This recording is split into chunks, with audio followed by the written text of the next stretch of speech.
ದೇಹದಲ್ಲಿ ಆತ್ಮಗಳಿವೆ, ಓಡಿಸ್ತೇನೆ ಅಂತ ಹಣ ಪಡೆದು ವಂಚಿಸಿದ್ದ ಸ್ವಾಮೀಜಿಯನ್ನ ಆಡುಗೋಡಿ ಪೊಲೀಸರು ಈಗ ಅರೆಸ್ಟ್ ಮಾಡಿದ್ದಾರೆ.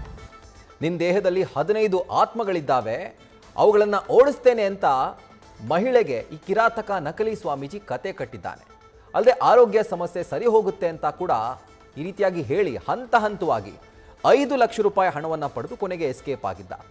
ಕೂಡಲೇ ಮಹಿಳೆ ಆಡುಗೋಡಿ ಪೊಲೀಸ್ ಠಾಣೆಗೆ ದೂರು ಕೊಟ್ಟಿದ್ದು ನಕಲಿ ಸ್ವಾಮೀಜಿ ಹೇಮಂತ್, ಭಾಗೇಶ್, ವಿಜಯ್ ವಿರುದ್ಧ ಇದೀಗ ಎಫ್ಐಆರ್ ದಾಖಲು ಮಾಡಲಾಗಿದೆ. ಅಜೀರ್ಣ, ಕೈಕಾಲು ಊತ ಸಮಸ್ಯೆಗೆ ಮಹಿಳೆಯೊಬ್ಬರು ಸ್ವಾಮೀಜಿ ಮೊರೆ ಹೋಗಿದ್ರು. ಆಗ ಈ ಸ್ವಾಮೀಜಿ ನಿನ್ನ ದೇಹದಲ್ಲಿ 15 ಆತ್ಮಗಳಿದ್ದಾವೆ, ಅವುಗಳನ್ನು ನಾನು ಓಡಿಸ್ತೀನಿ ಅಂತ ಕತೆ ಕಟ್ಟಿದ್ನಂತೆ. ಇನ್ನು ಖಾಸಗಿ ಲಾಡ್ಜ್ಗೆ ಕರೆಸಿ ಆತ್ಮ ಬಿಡಿಸ್ತೀನಿ ಅಂತ ಪೂಜೆ ಕೂಡ ಮಾಡಿದ್ನಂತೆ. ನಿಂಬೆಹಣ್ಣು, ಊದುಬತ್ತಿ, ನವಿಲುಗರಿ, ಪೊರಕೆಯಿಂದ ಹೊಡೆದು ನಾನು ವಿಚಿತ್ರವಾಗಿ ಪೂಜೆಯನ್ನು ಮಾಡಿದ್ದ.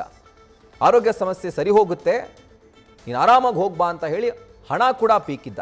ಇನ್ನು ಹಂತ ಹಂತವಾಗಿ ಸುಮಾರು 5 ಲಕ್ಷ ರೂಪಾಯಿ ಹಣವನ್ನು ಈ ನಕಲಿ ಸ್ವಾಮೀಜಿ, ಈ ಕಳ್ಳ ಈಸ್ಕೊಂಡಿದ್ದಾನೆ ಅನ್ನುವಂಥ ಮಾಹಿತಿ ಲಭ್ಯವಾಗ್ತಾ ಇರೋದು. ಯಾವಾಗ ಸಮಸ್ಯೆ ಸರಿ ಹೋಗಲಿಲ್ವೋ ಆಗ ಸ್ವಾಮೀಜಿ ಬಳಿ ಆ ಮಹಿಳೆ ವಾಪಸ್ ಹಣವನ್ನು ಕೇಳಿದ್ದಾಳೆ.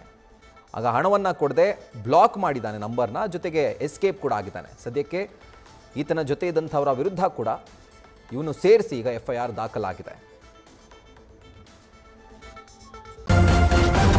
ನ್ಯೂಸ್ ಫಸ್ಟ್, ನಿರ್ಭೀತಿಯಿಂದ ನಿಮ್ಮ ಪರವಾಗಿ.